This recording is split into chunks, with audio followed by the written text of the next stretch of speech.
Assalamualaikum sahabat beriman. Sebagaimana manusia beriman, tentunya tidak asing jika kehidupan kita ternyata berdampingan dengan makhluk Allah berjenis jin. Di episode sebelumnya kita telah membahas tentang cara menculik jin. Namun, sebagian dari kita tentunya enggan untuk kontak secara langsung dengan jin. Oleh karena itu, apakah ada cara untuk membentengi diri kita dari gangguan jin? Bersama Ustadz Nandang Burhanuddin di At-Taqi Ruqyah Center, akan kita bahas mengenai 9 cara membentengi diri dari pengaruh jin, sihir, dan setan. Selamat menyaksikan. Bismillahirrahmanirrahim. Assalamualaikum warahmatullahi wabarakatuh. Alhamdulillah, salatu wassalamu ala rasulillah wa ala alihi wa ashabihi wa man tabi'a hudahu ila yaumil qiyamah. Sahabat yang berbahagia, kembali bersama Nandang Burhanuddin dan At-Taqi Ruqyah Center. Kita tentu panjatkan rasa syukur kita kehadirat Allah Subhanahu wa taala yang masih mengaruniakan umur panjang dan kita isi dengan ketaatan. Mudah-mudahan kita menjadi hamba-hamba Allah yang istiqomah dan layak meraih jannah. Amin. Kita berselawat untuk baginda kita Nabiullah Muhammad sallallahu alaihi wasallam, kepada keluarga, sahabat, dan umatnya. Mudah-mudahan kita termasuk umat beliau yang dipilih menjadi kekasih-kekasih baginda Muhammad sallallahu alaihi wasallam. Sahabat yang berbahagia,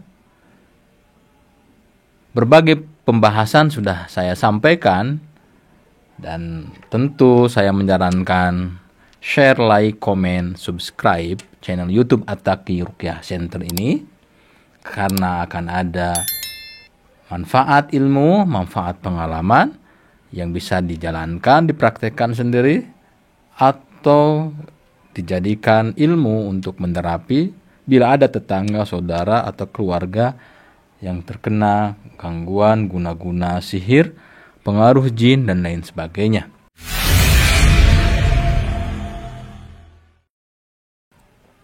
Sahabat yang berbahagia, izinkan pada kesempatan ini saya sampaikan 9 cara membentengi diri dari pengaruh sihir, jin, dan setan. 9 cara ini sangat mudah, murah, dan lumrah. Tetapi biasanya kita kurang istiqomah. Apa saja 9 cara tersebut? Yang pertama adalah kita upayakan memiliki kebiasaan untuk membaca surat Al-Ikhlas, surat Al-Falaq, surat An-Nas. Kapan? Yaitu adalah setelah subuh. Setelah subuh, setelah maghrib atau sebelum maghrib, dan yang ketiga sebelum tidur. Saya hakul yakin tidak ada seorang pun muslim atau beragama Islam yang tidak hafal surat Al-Ikhlas, Al-Falaq, An-Nas. Dan saya juga yakin bahwa sahabat-sahabat semuanya sudah terbiasa bangun, kalaupun terlambat sedikit tidak apa-apa, sebelum matahari terbit, itu upayakan baca surat Al-Ikhlas, Al-Falaq, An-Nas. Dan juga maghrib, baik sebelum atau sesudah, 3 surat itu dibaca. Dan yang ketiga di waktu sebelum tidur. Karena itu sebelum tidur, sudah disampaikan di YouTube sebelumnya, upayakan mengurangi begadang malam, kongkow atau nonton TV terlalu malam. Yang kedua, sahabat yang berbahagia, adalah dalam rangka kita at-tahsin min kaidi syayatin, kita melindungi diri kita dari tipu daya setan, yaitu adalah kita membiasakan diri untuk membaca ayat kursi setiap selesai sholat 5 waktu, sholat tahajud, sholat hajat, sholat duha, sholat syuruk, sholat syukrul wudhu. Apapun sholat, baik yang fardu maupun yang nawafil maupun rawatib, baca ayat kursi. Dan saya yakin setiap kita semua hafal. Tidak semua Al-Baqarah pasti hafal, tapi ayat kursi insya Allah dihafalkan. Yang belum hafal, hafalkan. Tapi dengan syarat bacaannya harus tartil. Bacaannya harus terngena pas makhorijul hurufnya. Karena kalau tidak pas makhorijul huruf, bukan melindungi diri kita dari setan, dari pengaruh jin, tetapi justru membuat jin berdatangan ke tubuh kita karena salah dibaca. Yang ketiga sahabat yang berbahagia adalah membaca doa perlindungan. Satu saja yang ingin saya sampaikan di forum YouTube ini, yaitu doa yang disunahkan oleh baginda Muhammad SAW. U'idzuka bikalimatillahi tammah min kulli syaitanin wahammah wa min kulli ainin lamah. Ya, aku berlindung kepada apapun. Ya, apapun di sini makhluk-makhluk yang akan mengganggu kita, jin, setan atau manusia, dengan firman Allah yang maha sempurna. Salah satunya ada ayat kursi, surat Al-Baqarah, Al-Ikhlas, Al-Falaq, An-Nas. Kalau bisa nanti dengan surat Qaf, kalau bisa juga nanti dengan surat Jin. Itu kata-kata perlindungan, dan ada doa-doa perlindungan di Mushaf Ruqyah Syariah ini yang lengkap diajarkan oleh baginda Rasulullah Muhammad SAW dari semua gangguan setan dan dari semua sihir-sihir, gangguan-gangguan yang bisa membuat kita celaka, punya penyakit yang tidak terdeteksi oleh medis. Kapan bacanya? Yaitu adalah dianjurkan 3 kali setelah subuh, 3 kali setelah maghrib.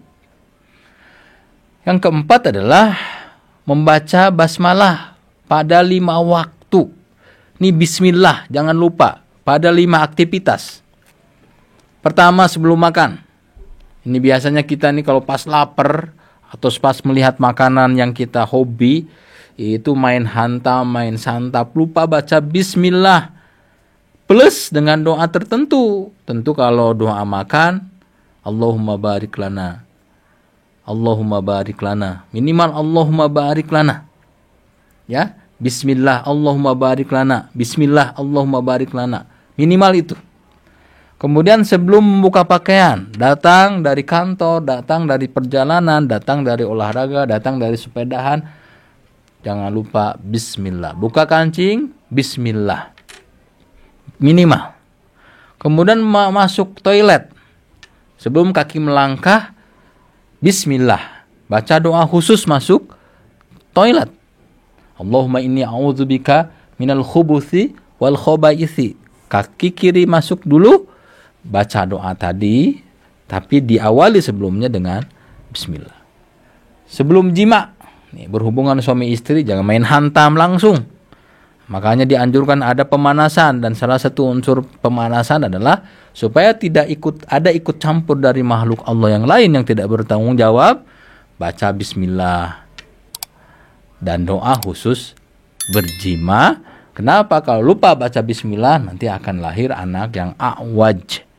Dan ini anak a'waj ini ada yang menafsirkan anak yang kurang lengkap, anak yang kurang sempurna, atau anak yang berkebutuhan khusus. Nauzubillah.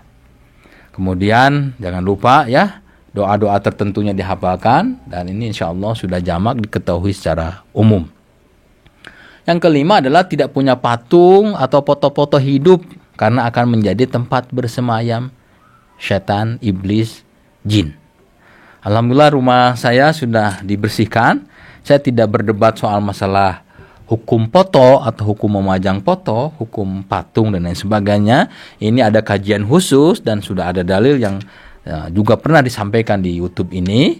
Tetapi saya menganjurkan kalau di rumah ada patung-patung atau ada foto yang di situ memang menampakkan kita, diri kita, keluarga kita yang dipandang bisa menjadi tempat bersemayam jin, setan, atau jin yang dikirim dari orang yang iri kepada kita, saya menyarankan tidak lagi dipajang.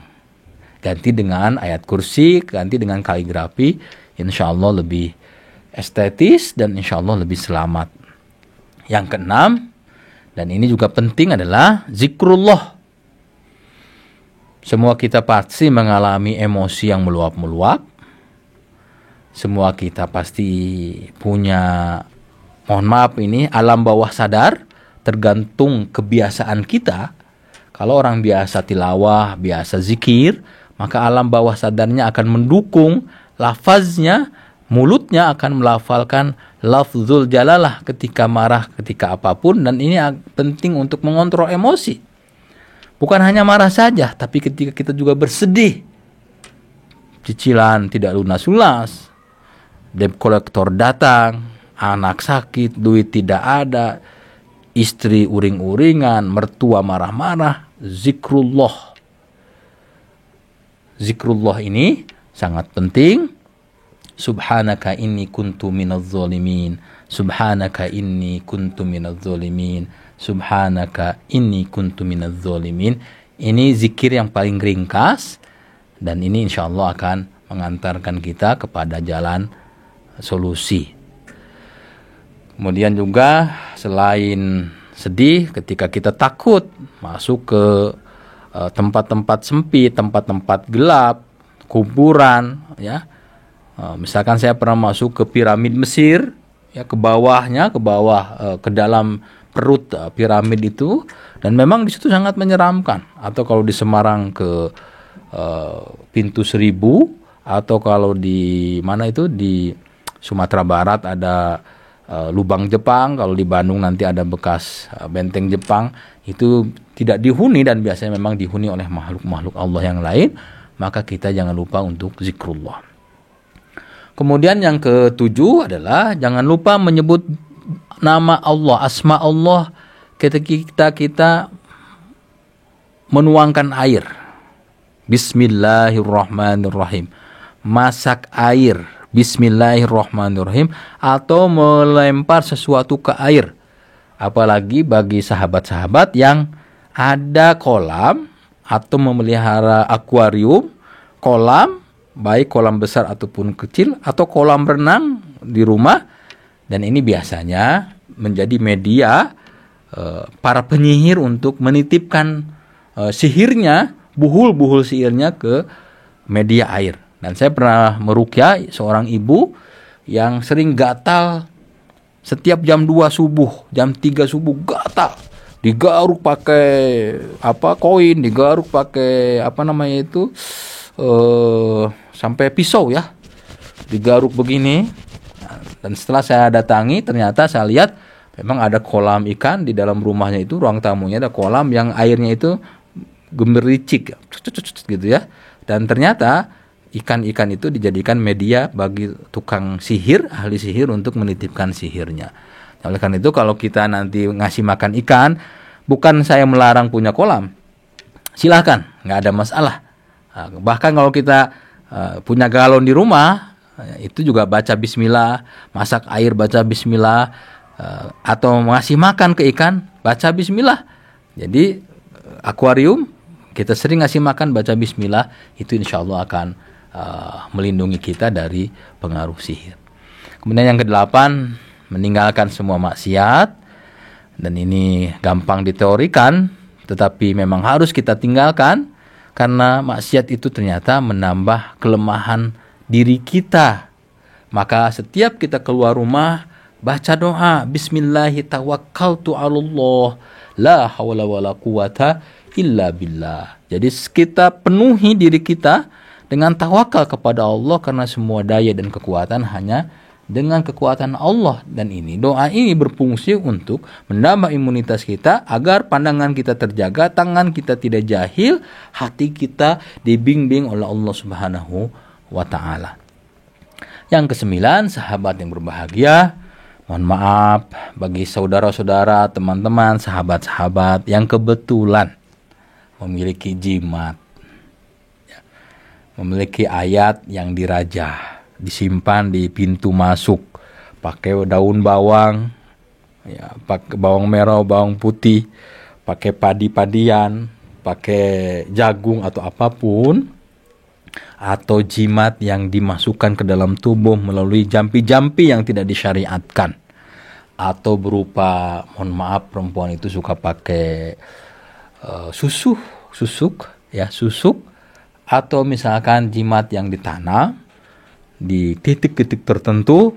Mohon maaf, saya tidak bermusuhan dengan siapapun. Mohon maaf, segera disingkirkan, karena itu akan mendatangkan arwah, mendatangkan jin, mendatangkan makhluk-makhluk jahat yang kemudian memperdayai diri kita. 9 poin ini sudah saya sampaikan. Mudah-mudahan ada guna dan manfaatnya, dan mudah-mudahan bisa istiqomah dijalankan. Wabillahi taufiq wal hidayah. Wassalamualaikum warahmatullahi wabarakatuh. Sahabat beriman, demikian penjelasan mengenai 9 cara membentengi diri dari pengaruh jin, sihir, dan syaitan. Mudah bukan?